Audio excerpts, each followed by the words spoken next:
Alright, what's up guys? In today's video we have a mock draft of what I would do just a little over 2 weeks before the 2025 NFL Draft.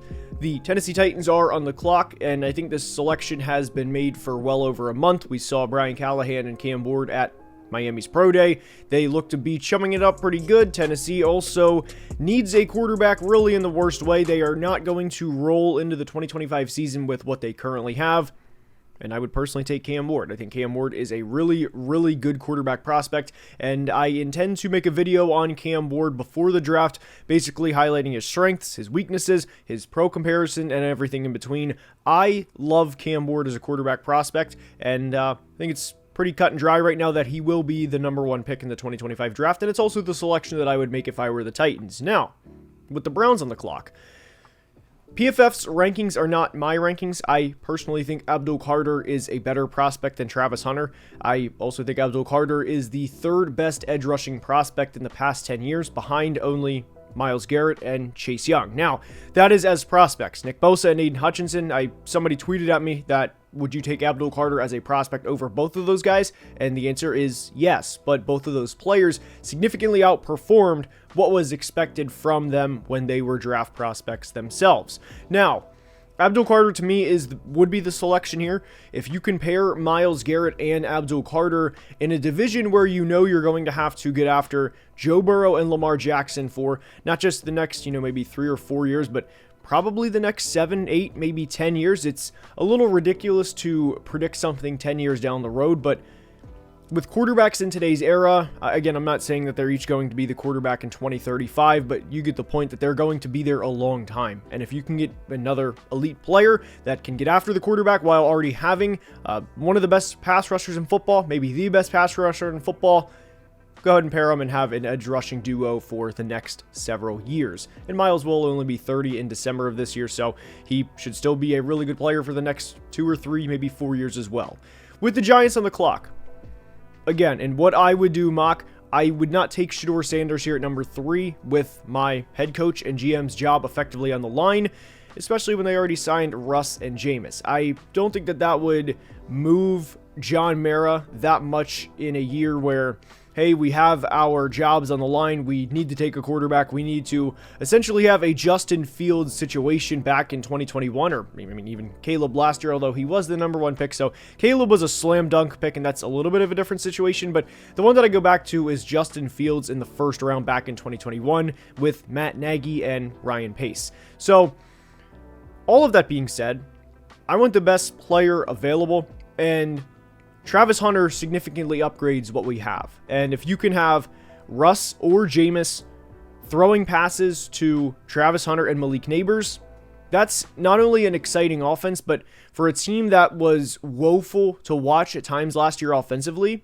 that improves what they have in a big way. And now you have playmakers in offense like Travis Hunter, like Malik Neighbors, and of course, in my opinion, the highly underrated Tyrone Tracy. So this is also what I think happens now in the 2025 draft a couple of weeks from now. And within the Abdul Carter selection, I also think that there's a really good chance that Kirk Cousins goes and teams back up with Kevin Stefanski. And whether it would be Kirk, whether it would be Shedeur, I don't think the Browns are going to win the division this year no matter what. But I think that Kirk would be a fine placeholder for the 2025 season while getting a premier prospect in Abdul Carter. Now, with the Patriots on the clock, they recently signed Stephon Diggs, and to use that word placeholder again, I think Diggs is a solid placeholder at the receiver position for now. He is coming off of a torn ACL. He'll be 32 in November. I like Teteroa McMillan as a prospect a lot, but they need to keep Drake May upright. If you want to select T-Mac here with Travis Hunter off the board, by all means, go for it. I would not push back.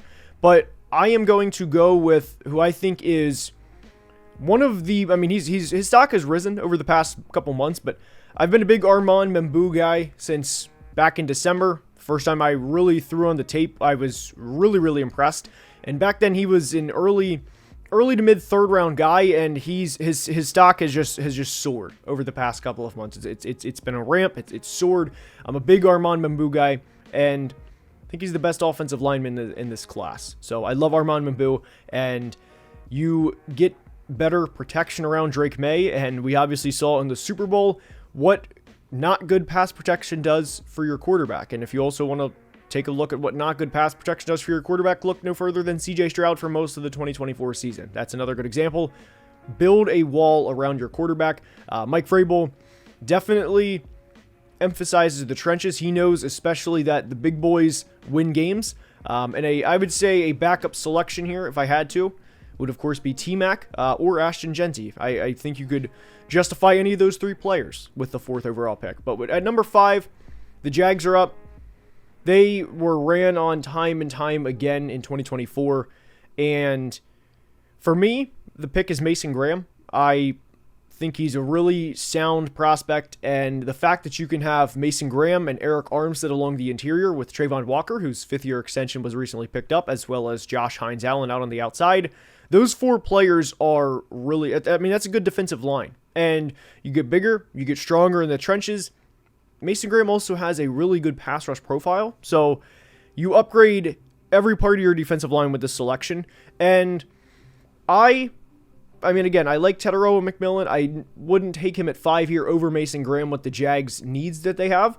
And you already have your bigger receiver in Brian Thomas Jr. Not that pairing T-Mac with Brian Thomas would be the end of the world. It would actually be a really good thing. But I think in a conference where you have to get after the quarterbacks, whether it's CJ Stroud in your division, whether it's any of the other premier quarterbacks in the conference, anybody in that conference, not just the Jags, whether you take a pass rusher, whether you take another corner, I'm never going to push back for that with not just the Jags, but anybody in the AFC. So with the Raiders on the clock here, they recently extended Geno Smith. So we all know with Pete Carroll as the head coach that they really like to run the football. And I think Ashton Genty is a really good running back prospect. I have him a little behind Saquon and Bijan Robinson, but still a really, really good running back prospect in his own right. And I don't think the comparisons to LaDainian Tomlinson are unfair. LaDainian Tomlinson, obviously a Hall of Fame running back, one of the best ever. Not to say that Ashton Genty will be a gold jacket, but he's a really good prospect. And if you have Geno, Ashton Genty, and Brock Bowers, and even Jacoby Myers, who had a good year last year, that is a start to, being able to compete with the rest of the teams in your division who all made the playoffs last year. And Ashton Genty can be the guy for the next 4 or 5 years in your division. And the biggest thing with Pete is we know he likes to run the football. So it's a good pairing. And this is, again, what I think happens at this point in time. There's going to be trades at some point in today's mock. I just don't think it makes a lot of sense for any of these teams to trade out right this second. And especially the Jets, because right now, I would love for them to be able to get Mason Graham to pair him next to Quinn Williams, but he's not on the board. So what we are going to do is we are going to draft Teteroa McMillan and have our big-bodied receiver opposite of Garrett Wilson. And a lot of the time, NFL teams like to build receiving rooms, and they don't. A lot of the times, they don't like to have a 6'4" guy and then another 6'4" guy. And I think a good team like this is the Bengals, where they have Jamar Chase, a do-it-all receiver, and then they have T. Higgins, your typical big-bodied receiver. Not that Wilson and McMillan are going to be on that level, but you kind of get the point. You usually have one of each. That is generally the ideal goal within an NFL receiving corps. And T-Mac's a really good football player. To me, he would be the best player on the board in this scenario. Maybe Tyler Warren, you could argue, as better than Teteroa McMillan in terms of just play, in just terms of overall talent. But I would prefer Teteroa McMillan for the Jets at this point in time, though you could certainly make an argument for Tyler Warren as well. Now, with the Panthers on the clock here, there's a lot of directions they could go, and I would love for them to draft T-Mac at number 8. Unfortunately, he's not there, and that's also why I don't think, or that's why I don't think there's going to be a trade within the top 10 unless somebody, or the top 7 rather, unless somebody offers a trade that somebody can't refuse, because there is a drop-off in talent at a point in the draft, and we'll get there. I mean, there's still really good prospects available, of course, but if you were the Jets at 7, does getting an extra, 3rd or 4th rounder if they trade back 2 spots, or even a 2nd rounder, is that going to make up the difference between Teteroa McMillan and whoever you would draft? I mean, some could say yes, but I would prefer Tetairoa McMillan for my football team personally. Now, in what I would do mock here, the Panthers need edge help in the absolute worst way. I like Mike Green a lot, and that, to me, is the best edge available. And to give you an idea of other edge rushers that are available, we have Donovan Ezaraku. Jalen Walker is not on here. He is an edge to a lot of people, so see where PFF has him ranked. They have him ranked 29th. I think he will be drafted long before 29. But to me, Mike Green is the best edge available, and the Panthers need an edge rusher.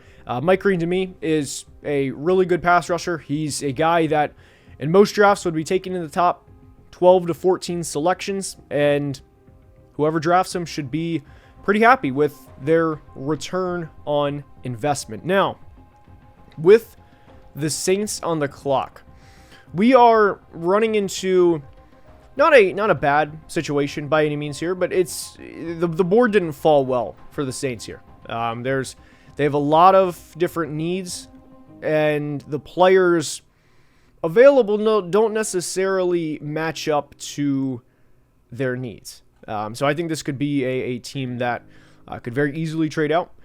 And this doesn't apply to just the Saints, but there's a lot of times where you basically say, okay, well, if we don't have a player that we like, we'll just trade out. But in reality, when you're in that war room and you need to make a decision in a span of a couple of minutes with, a player's decision, a player that you're going to pay several $1 million to, with your boss and the owner sitting, probably 10 feet away in most cases, it's a stressful time. And the reason I bring this up is because there may also be there may be nobody calling for pick 9. In an ideal world here, I would like the Saints to trade out of this pick, because I don't think there's a definitive player for them to choose here where you think, you know what, hey, this is our guy. This is 100% our guy, the guy with the 9th pick that we want to make a New Orleans Saint for the next, hopefully, 6, 7, 8 years. And the reason I bring that up is because it's exactly that. You kind of have to force a pick here. So I don't know who would trade up in this scenario. I like the idea of Jahad Campbell eventually replacing Demario Davis. But where I'm going to go with this pick here may surprise some people, because internally, I think the Saints, and this is what I think the Saints think internally, that, you know what, we had a string of bad luck last year, and then, you look at games like the Giants game, which they ended up winning 14-11, but there were a lot of games like that where it was just really weird games, and games that were, they won against not great teams that they weren't at their peak health-wise. And where I'm going with this pick is, internally, we have our left tackle of the future in Talisi Fuaga. We have a wide receiver 1 when healthy in Chris Olave. And we have Derek Carr under contract for another year. So we can bring in a player that has really good tools for the NFL. A guy that is accurate, a guy that plays with anticipation, a guy that is, sure, he's limited physically, but he's a really solid point guard of the position, if you will, in Shedeur Sanders. And he can basically redshirt a year while we still improve the roster. And that's ultimately where we're going to go with this pick. I also think the Saints, again, internally think that we're not going to be selecting in the top 10 of the 2026 draft because we trust Kellen Moore. We trust everything. We put up 91 points in the first 2 games of last year, and not that we're going to average 45.5 points per game in 2025, but we can have, more games similar to how we started the year last year, and we can win 8, 9, 10, 11, 12 games this year, especially in a division that is not great / on the rise. Not a diss of the Bucs, more of a talk about the Panthers and Falcons who have young quarterbacks, and I think the Bucs are a very good team, but internally I think the Saints think that they can go either 4-2 or 5-1 in the division in 2025, and that they're not far off from going to the playoffs. And if they're going to go to the playoffs, they're not thinking about Arch Manning, Lenora Sellers, Drew Aller, any of those guys. And apologies if I missed a 2026 quarterback. So we're going to take our guy with the new head coach while we can, and Shedeur Sanders goes to the Saints. Now, with the Bears on the clock, I would love for them to take Will Campbell He's a really good player. They traded for Joe Thuney this offseason. They signed Drew Dahlman in free agency, and they also traded for Jonah Jackson. I'm going to be honest, I don't hate the idea of Will Campbell here. I would, of course, love Ashton Genty.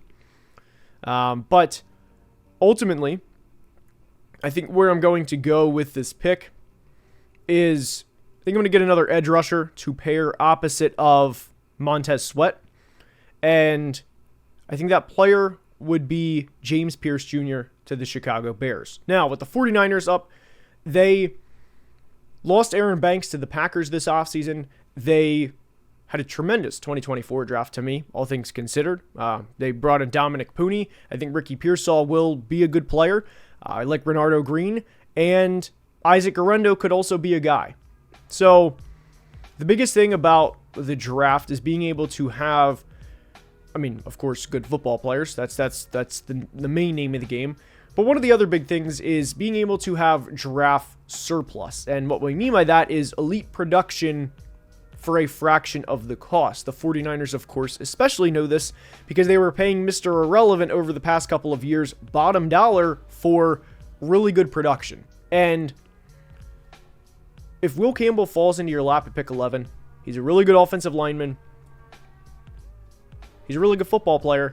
Just take him at 11 and improve the trenches, and that's a part of a football team that no coach is ever going to say we're good with, especially in the NFL.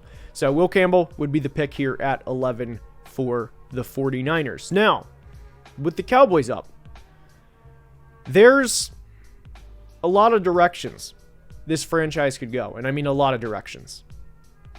And I'm looking at, a couple of players in particular.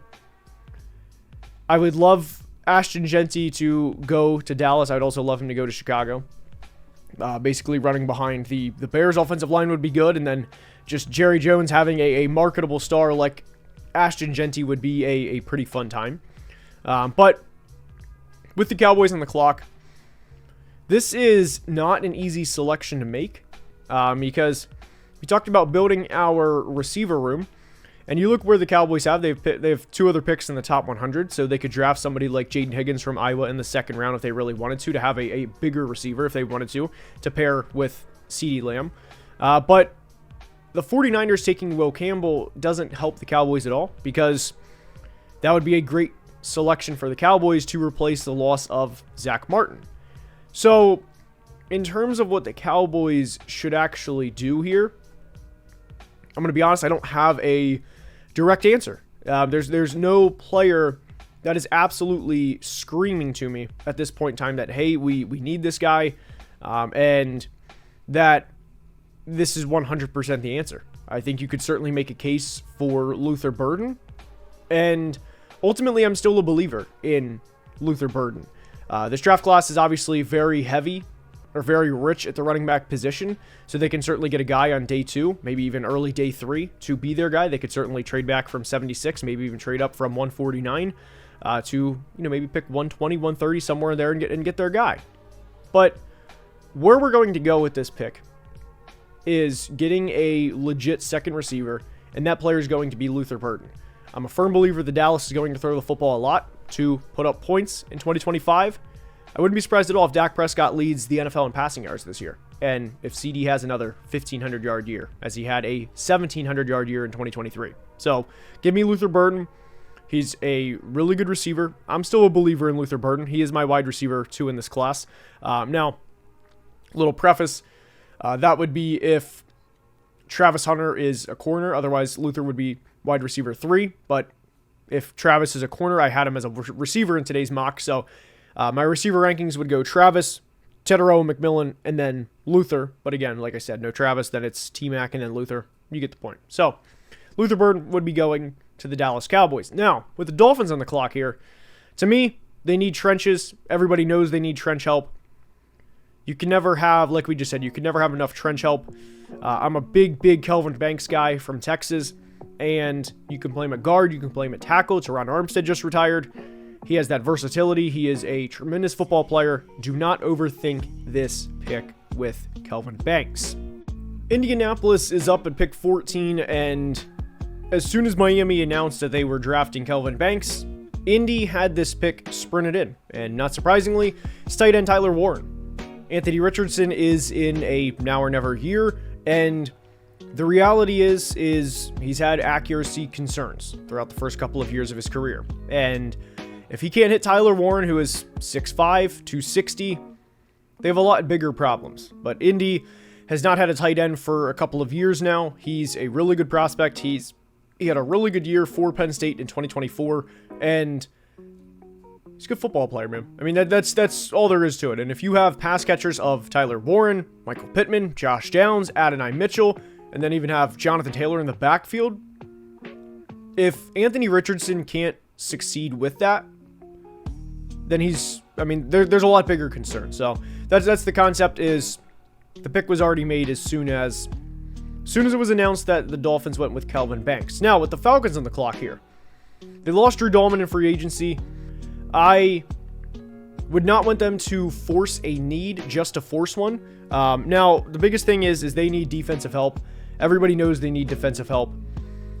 And I did not mean to pull up Donovan Ezraku's profile there, but I'm going to be honest. I think this is a good landing spot for Jalen Walker. If you wanted to go with Mykel Williams, I'd also be fine with that. But a player, a defensive playmaker is who I'm going after here. And I've said before that I'm not the biggest Jalen Walker fan as a pass rusher. And what I mean by that is I'm not the biggest fan with him as a rookie, as a pass rusher. I think he can develop over the course of 2026 and 2027, but at 21 years old, we'll see. But I think he can play a kind of a hybrid role, kind of like a younger Micah Parsons, where he was a linebacker and he was both as a rookie. Not to the level that Micah did, because he has been a legitimate Hall of Fame talent since he entered the league back in 2021.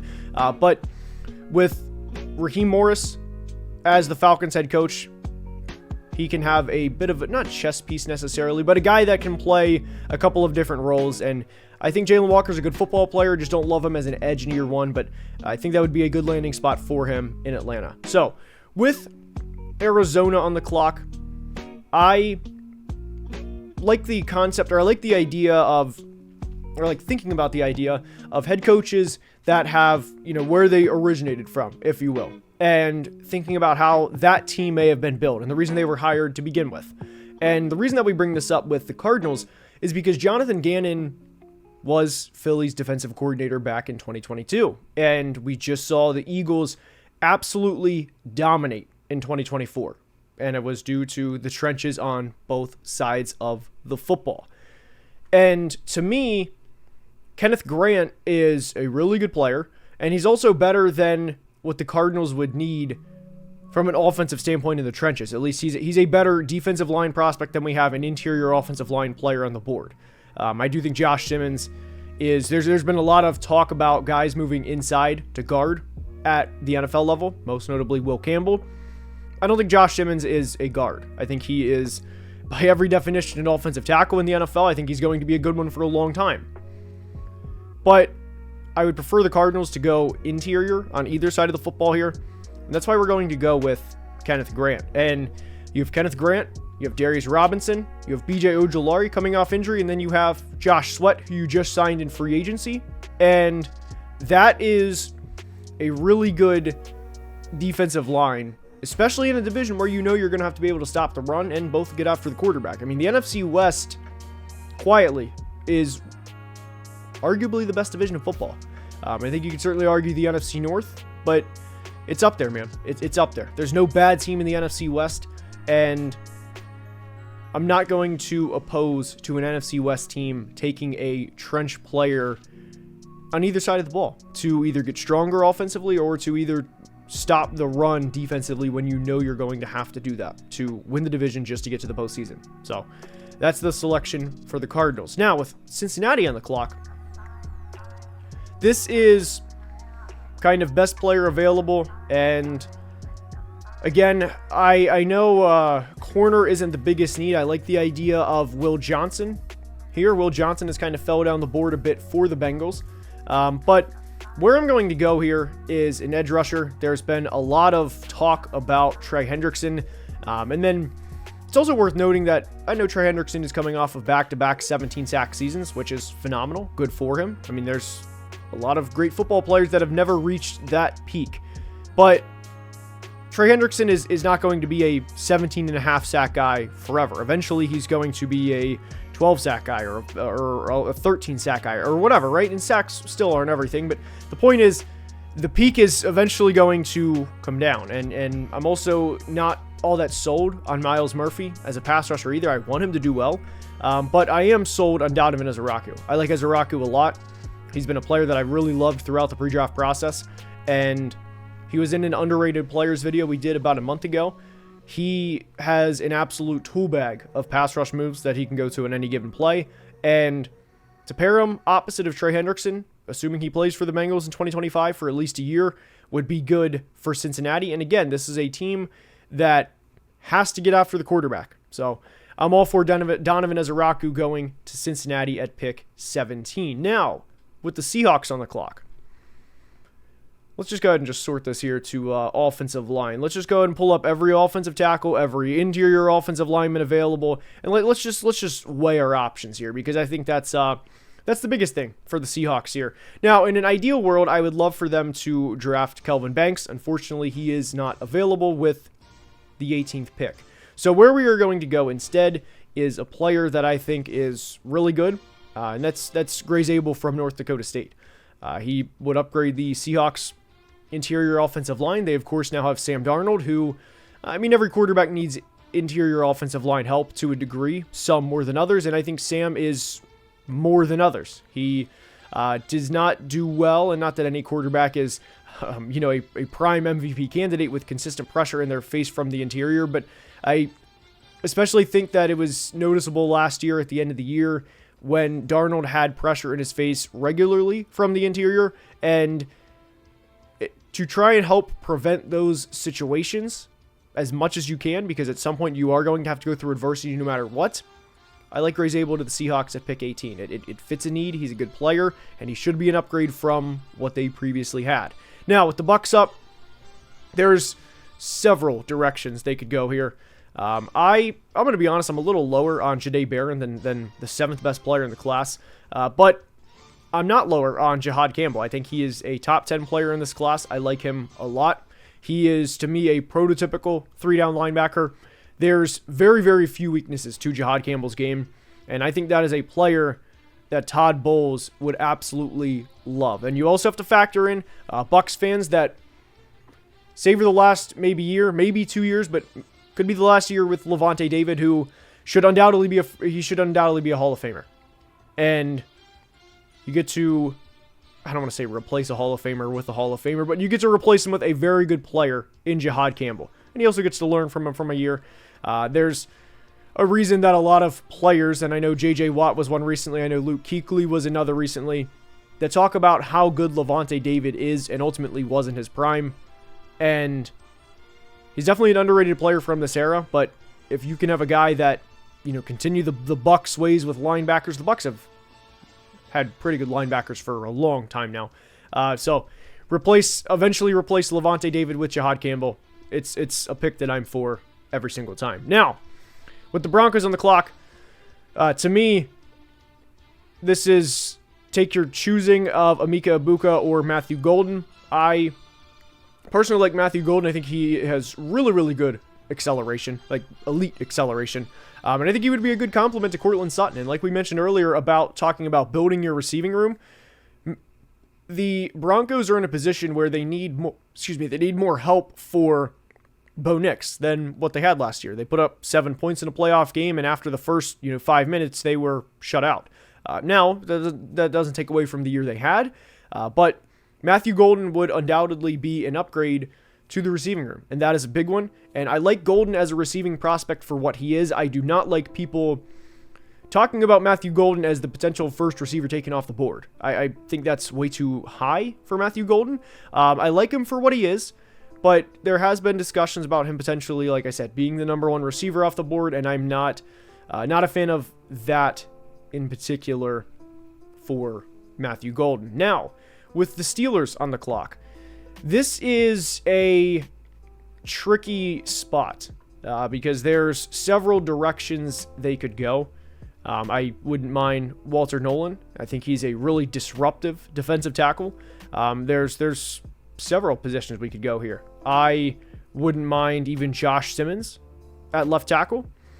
They just lost Dan Moore Jr., not that that's the end of the world by any means, but they've also had troubles with Broderick Jones out at right tackle through the first couple years of his career, and I know they're going to be getting Troy Fautanu back, but how much do we trust Broderick Jones at this point? So that's definitely worth mentioning for sure. Jahdae Barron would be a good landing spot here. But I think ultimately where I am going to go is Walter Nolan to have that pass rushing defensive tackle and, to have that guy next to Keanu Benton over the next couple of years, because Cam Hayward is also getting up there in age and he is coming off of a first team All-Pro season. So definitely credit where it's due there. But if you can eventually have, Alex Highsmith, TJ Watt, Walter Nolan, and Keanu Benton all on the field at the same time, that's hell to try and block for opposing offensive linemen. And I also think he's a really, really good football player, and I think that is where I would go with that pick. Now, with the Chargers up, there's a lot of directions they could go. I've made the Emeka Egbuka selection before. People have said, why would they do that when they have Ladd McConkey? I completely understand. Where I'm going to go today is Michigan tight end Colston Loveland. I am a big Colston Loveland guy. I don't think there's too many weaknesses to his game, and if you pair him with Justin Herbert, that should be a good connection for the next several years. Now, Loveland did have a bit of a dip in production from 2023 to 2024. It was not due to Colston Loveland's ability that just fell off a cliff. The quarterback play was bad, and there were several missed throws, there were several overthrows, there were plays that even if he was 6'9", 6'10", I don't think he would have been able to make the play. To give you an idea of how much he was getting overthrown, Justin Herbert, I know, did not have a good final game to the 2024 season, but I still believe in him. I think he's a good quarterback, obviously. And have Ladd McConkey and Colston Loveland. Bonus that it's a Michigan guy with Jim Harbaugh, and you get a good player in Colston Loveland. Now, what I would do here with the Green Bay Packers, this is what I would do, Mock.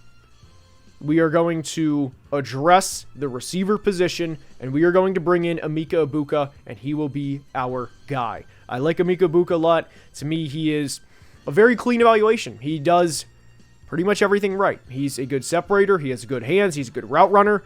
There's very few flaws in his game. The biggest thing is he's probably not elite, but he's still very good, and he would be an upgrade to what they currently have.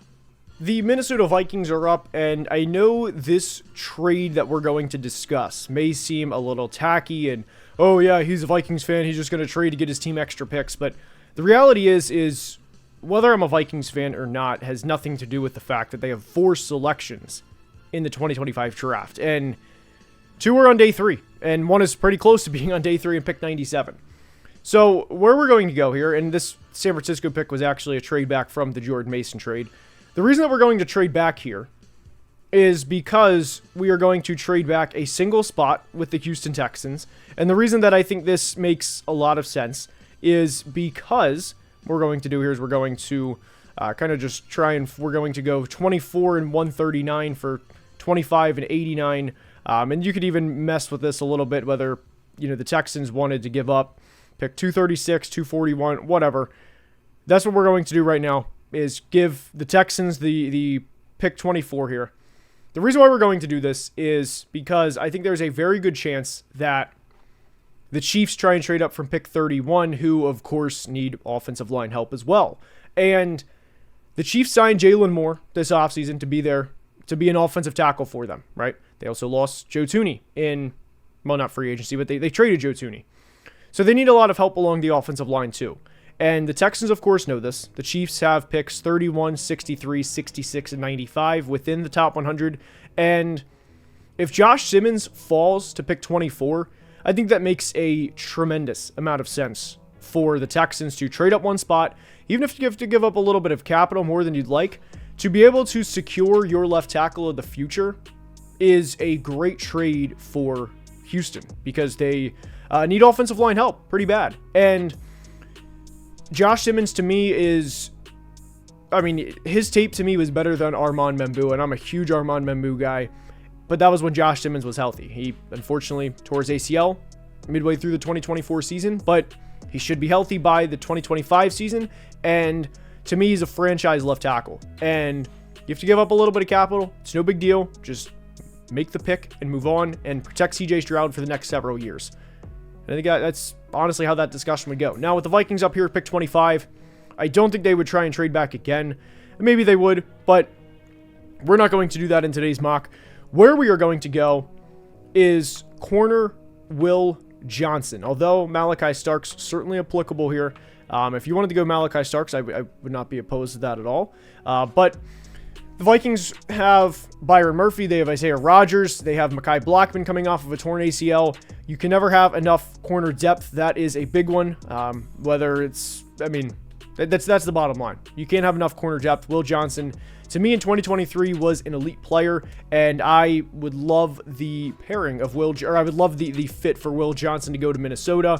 Malachi Starks would also be a really good player for the Vikings if they wanted to go that route. So with the Rams up here at pick 26, I would like to get them some help along the offensive line, but I think Jahdae Barron would be a really good player for them. And like we said, and like we've reiterated throughout the mock draft, is you cannot have enough corner depth. Jahdae Barron is a good football player, and he's much better than the 26th best player in this class. I don't think he's the 7th best, like PFF has him here in the mock, or in their rankings. But I do think he is better than, or much better than the 26th best player. And that's where we're going to go, is with Jahdae Barron. Now, with the Ravens up, I think this selection here makes a lot of sense for them. I think this is a very Baltimore Ravens pick, and I mean this in the absolute best way. But it's Micah Williams. Micah Williams is an absolute freak in terms of athleticism. So is Shamar Stewart, by the way. So if you wanted to go Shamar Stewart, I would not be opposed to that either. But Odafe Owe is entering the final year of his deal. I don't know if the Ravens are going to choose to pay him when the time comes. At least big money. But Micah Williams, to be able to learn from him for a year. They also have a lot of questions at the edge room a year from now. Whether it's David Ajabo, Kyle Van Noy's getting old. Like we said with Odafe Owe, are they going to pay him? There's a lot of uncertainty in that room. So take a good player in Micah Williams and really go from there. Now, with the Detroit Lions up, there's several directions they could go as well. And ultimately where I think they will go is with Shamar Stewart. He is an athletic freak. You pair him opposite of Hutch, I think the sacks will naturally come. I would not worry about the 1.5 sacks. And the reality is if Shamar Stewart could not rack up more than 1.5 sacks in a 17-game season on a defense that he's never going to be the main priority because of how good Aiden Hutchinson is, and that's a testament to Hutch. That has nothing to do with Shamar Stewart or Ali McNeil for that matter. And a secondary that has, Brian Branch and Kirby Joseph, where quarterbacks don't want to force passes because they know they can not only be intercepted, but they can also be house calls. Get after the quarterback. And Shamar Stewart's a very, very good player. I like his game a lot. And the idea of having to defend him and Aiden Hutchinson, and even, like we said, Ali McNeil along the interior, and even Roy Lopez along the interior as well, is not fun.